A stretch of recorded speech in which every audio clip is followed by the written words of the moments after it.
All right, hopefully you know who Shane Gillis is. He's hilarious. He's been on Joe Rogan. He's one of Joe Rogan's friends. So he's on the podcast fairly frequently. He's with I forget the two other guys' names, but they do this something about parks, saving our parks or something like that. Anyways, he's gone from being a writer. He was a Saturday Night Live writer. He's gone now into doing stand up on his own and such, and he does a podcast. And I guess, yeah, I think it's going to say it in this article, but I think he's the most funded podcast or something like privately funded podcast by his listeners out of any podcast. But I'm going to read this article. This is the New York Times. Uh, my I don't know. We'll see. I didn't get a chance to really proof this article too much, but some of the stuff I read about it seemed like they were taking shots at him a little. And even the title, how Shane Gillis both plays to and mocks red staters. The comic savvy approach fits into the evolving meaning of conservatism and has resulted in hugely popular stand-up specials like Beautiful Dogs on Netflix, which I watched, by the way. I'm going to play a clip from it. It's funny. Um, at the start of his new special, Beautiful Dogs, Shane Gillis, a bulky comic with the mustache of a Staten Island cop, announces that America is the best country in the world and that all the others suck. His crowd roars. Then he says he's only been to three other countries, and when he boasts about his home abroad, they ask about mass shootings. There's really not a good comeback, he says, shifting from swaggering to struggling, then exclaims, using a profanity, "What are we going to do? Give up our guns like a bunch of gay guys?" His tone flattens into resignation. "No, we're just going to have shootings all the time." This opening bit, which celebrates and satirizes rah-rah American jingoism in the style of South Park, encapsulates the Shane Gillis experience.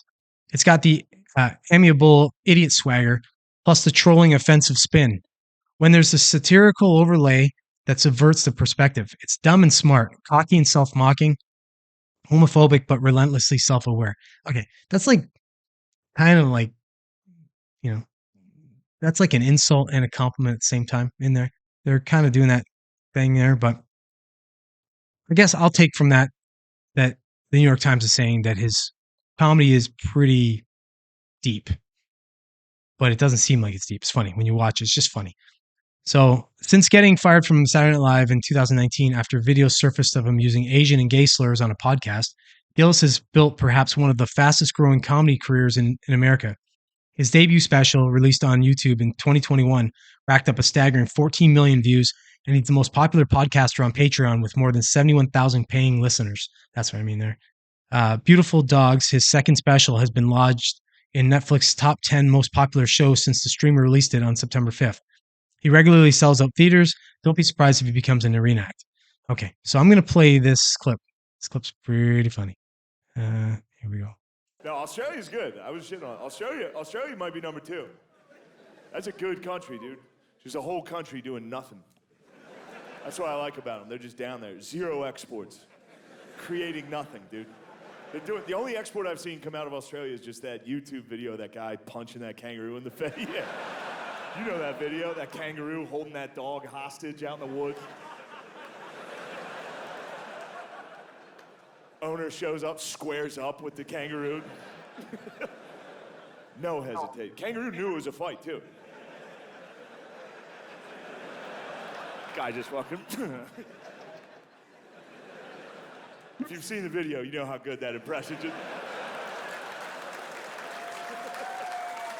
Yes. Australia gave us that. Yeah. It's hilarious. That was the funniest part. Like, when I was watching it, that was like the funniest part at that point, and then there's some other parts of that special that are really, really good. Got me laughing good. He's funny. He's just funny on when you watch him on Joe Rogan and stuff. So I would say I'm not reading any more of this article because who cares. But check it out. Check out the Netflix thing there with whatever it's called, Earth something. Like I said, I just watched it. Beautiful Dogs. Check out Beautiful Dogs on Netflix. Let me know what you think in the comments, and yeah, and we'll discuss.